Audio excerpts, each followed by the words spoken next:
सब इस्कॉन वाले हैं, पर अंदर से सब हरामी पॉर्न वाले हैं।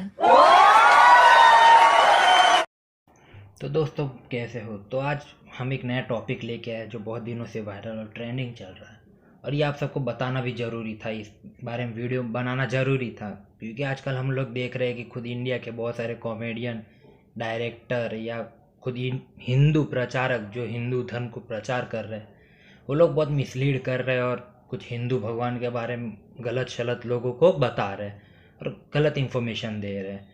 तो आज हम उसी बारे में डिस्कस करने वाले हैं कि कौन है और किस तरह मिसलीड कर रहे हैं, एक हिंदू फोबिया फैला रहे हैं हम लोगों के बीच में। तो कुछ दिन पहले हमने देखा कि सुरलीन कौर एक कॉमेडियन है जो कुछ हिंदू के बारे में और इस्कॉन के बारे में कुछ उन्होंने ऐसी गलत बातें बोल दी, जिसके बाद कुछ इस्कॉन वालों ने कंप्लेन किया FIR, जो बहुत करनी चाहिए। अच्छा हुआ हम इसको उनको अच्छा बोलते हैं कि उन्होंने अच्छा कंप्लेन किया, क्योंकि ये बहुत बुरी बात है कि आप कॉमेडी के नाम पे कोई भी धर्म या किसी को भी कुछ गलत बोलो, तो ये आपको शोभा भी नहीं देता किसी कॉमेडी को। तो चलो वही आपको एक वीडियो की झलक दिखाते हैं कि उन्होंने उसके बाद क्या क्या बोला, और ख़ासकर हिंदू धर्म के ऋषियों में भी उन्होंने बहुत कुछ बोला। आपको थोड़ा वीडियो दिखाते हैं 30 सेकंड जितने का। ऊपर से हम हैं हिंदुस्तानी संस्कारी, ओ माय गॉड संस्कार। पॉर्न हमारे लिए गलत है, कामा सूत्रा ठीक है, ठीक है। धन्य हो हमारे ऋषि मुनि जिन्होंने थोड़ी सी संस्कृत यूज करके अपने बड़े बड़े कांड छुपाए हैं। कामा सूत्रा। मैडम आपको बता दूं, जिस तरह आज मॉडर्न हिस्ट्री में सेक्स को जिस तरह हम लोग बताते हैं, जिस तरह आज स्टडी में आ रहा है, जिस तरह लोग पढ़ रहे हैं, तो उस ज़माने में हमारे ऋषि मुनि ने वही पढ़ा रहे थे। जिस तरह आप लोगों को मिसलीड कर रहे हो वो नहीं, वो जस्ट एक इन्फॉर्मेशन के लिए है। वो आज एक जैसे मॉडर्न साइंस में हम उसको जिस तरह पढ़ते हैं, उस तरह उस ज़माने में हमारे ऋषि मुनि पढ़ते थे। और ये मत भूलो कि ये जस्ट इन्फॉर्मेशन है, आपको ज्ञान देने के लिए उस समय के लिए बनाया था, पर आप इसको ऋषि मुनि ने कांड छुपाने के लिए बनाया, ये सब इस तरह आप मिसलीड कर रहे हैं एक तरह से।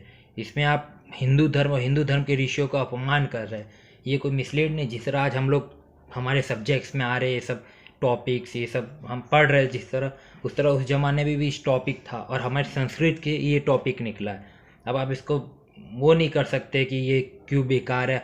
आप मॉडर्न लाइफ में देखो तो वो सही, और हमारे हिंदू धर्म और संस्कृत में जब इसके बारे में जिक्र किया तो आपके हिसाब से गलत, वो आपके हिसाब से वो कांड छुपा रहे। मतलब आपकी लॉजिक का कोई मतलब बनता नहीं। और दूसरी बात, आप इस तरह आप हिंदू फोबिया या हमारे ऋषियों को यूँ गालियाँ नहीं दे सकते, इस तरह आप उनका अपमान नहीं कर सकते। तो और दूसरी और हमने देखा कि इसके बाद बहुत फिर हमारे खुद धर्म हिंदू धर्म प्रचारक में मोरारी बापू, जो आप सब जानते हो, आप अगर कोई फ़ैन हो तो मुझे माफ़ करना, बट ये रियलिटी में बता रहा हूँ, ये मेरा ओपिनियन है, इसमें कोई बुरा लगने की बात नहीं है। तो हमने देखा मोरारी बापू ने कुछ दिन पहले एक वीडियो आया मेरे पास, जिसमें उन्होंने श्री कृष्ण के बारे में और उनके कुछ पुत्रों के बारे में आपत्तिजनक कुछ टिप्पणियां दी। तो वो भी आप देखो और उसके आगे हम उसके बारे में भी चर्चा करते हैं। जो कृष्ण ने गीता में कहा धर्म संस्थापनार्थाय, मैं धर्म के स्थापन के लिए आता हूं, ये आदमी पूरे संसार में धर्म स्थापना के लिए टूट गया, द्वारिका में धर्म स्थापन न कर सका। फेल, टोटली फेल हुआ द्वारिका में धर्म स्थापन। उसकी जनता, उसके बेटे के बेटे दून शराब पीते थे, द्वारिका के राजमार्ग पर शराब पीते थे। कुछ बातों तो मैं आपको न बताऊं वो ही अच्छा है, लेकिन जो है छेड़छाड़ होती थी, न दिन कोई देखता था न रात, और उनके परिवार के लोग थे।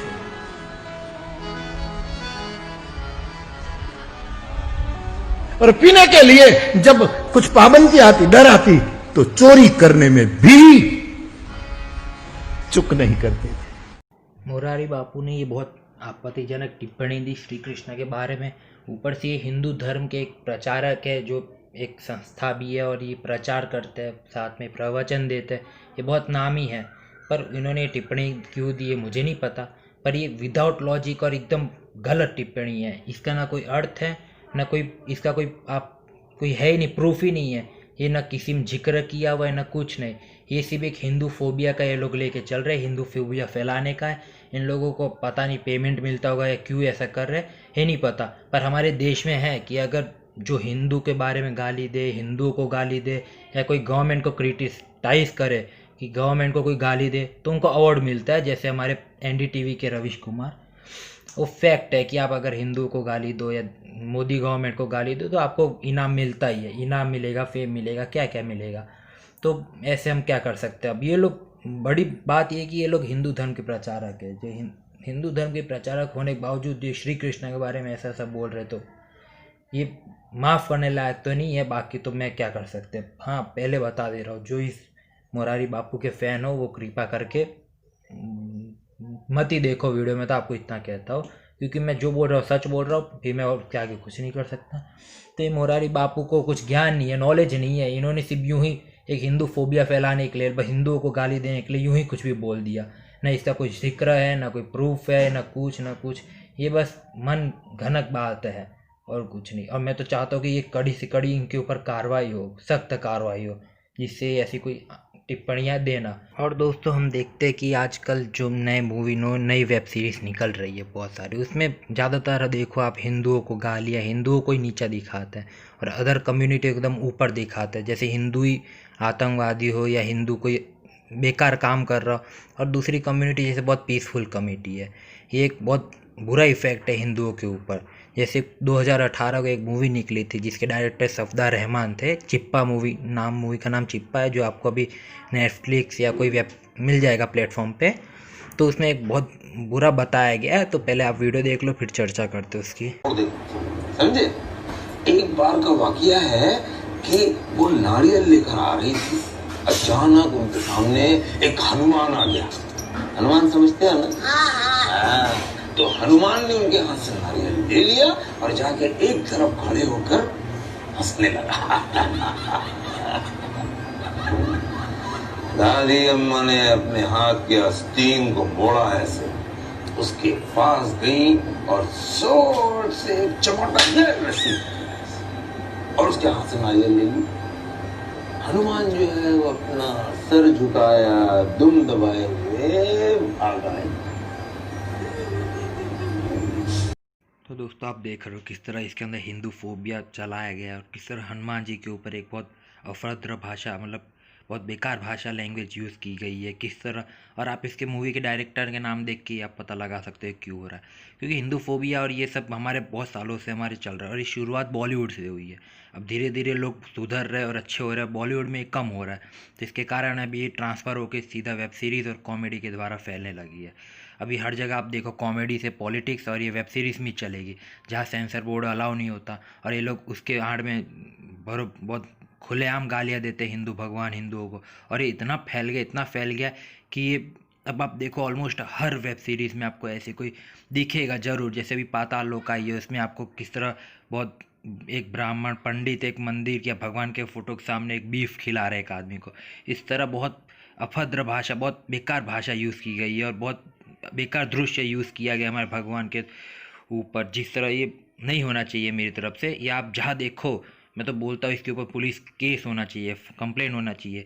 इसी तरह एक अमित भड़ाना के शो में एक लड़की है रिया महावी, शायद जानते होगे, जो उसके कुछ वीडियोस में काम किए। वो भी कुछ दिन पहले अभी केदारनाथ घूमने गई थी, तो उसने भी एक वीडियो बनाया जो आपको पहले दिखाता हूँ, फिर उसके ऊपर हम डिस्कशन करते हैं। How was your experience? Disappointing, very disappointing. मतलब इतनी शर्मिंदगी मुझे अपनी ज़िंदगी में कभी नहीं हुई जितनी मुझे आज यहाँ के आई, सच में। रीज़न ये वीडियो का स्टार्टिंग पार्ट है, इन लोगों ने स्टार्टिंग में अपना एक्सपीरियंस बताया, तो ये लोग बोल रहे हैं बहुत बेकार है एक्सपीरियंस। तो मैं मैडम बोल दूँ, आप कोई वाटर पार्क या कोई कहीं घूमने नहीं गई, आप मंदिर गई हो भी केदारनाथ, जहाँ आपको कोई एक्सपीरियंस अच्छा बुरा नहीं बोला, उसमें भक्ति देखी जाती है।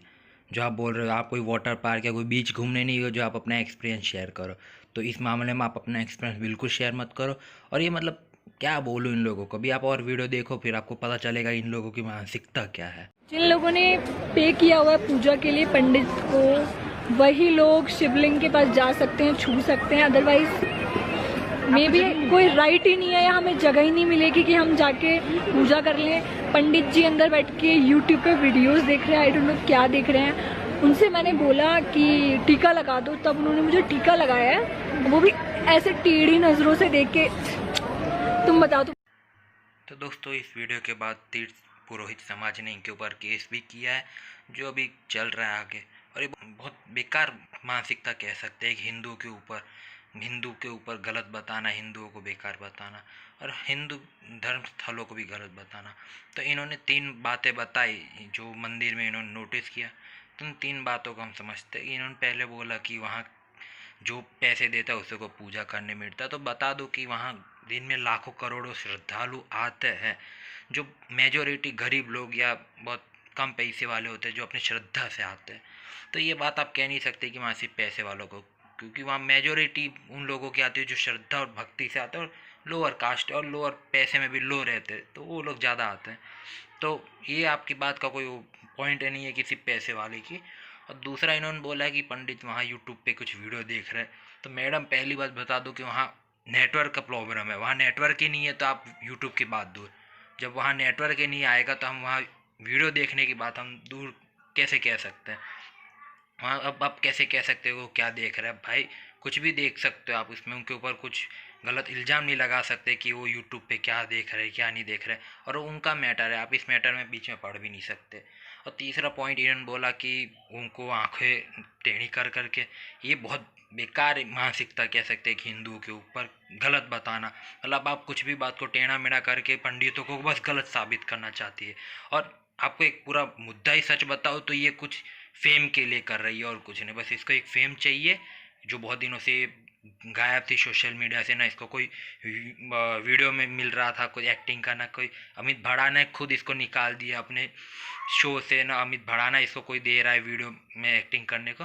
तो बहुत दिन से गायब थी, बैक थी मतलब सोशल मीडिया से। तो इसको फेम चाहिए और लोगों की पब्लिसिटी चाहिए, इसके कारण इसने ये सब कुछ किया है। तो हम देख सकते हैं कि हिंदुओं को बदनाम करना एक पब्लिसिटी के लिए यूज़ किया जाता है, कि जिसको फेम चाहिए जिसको पब्लिसिटी चाहिए वो बस एक बार हिंदुओं को बदनाम कर दे, बाकी उसको सब मिल ही जाएगा।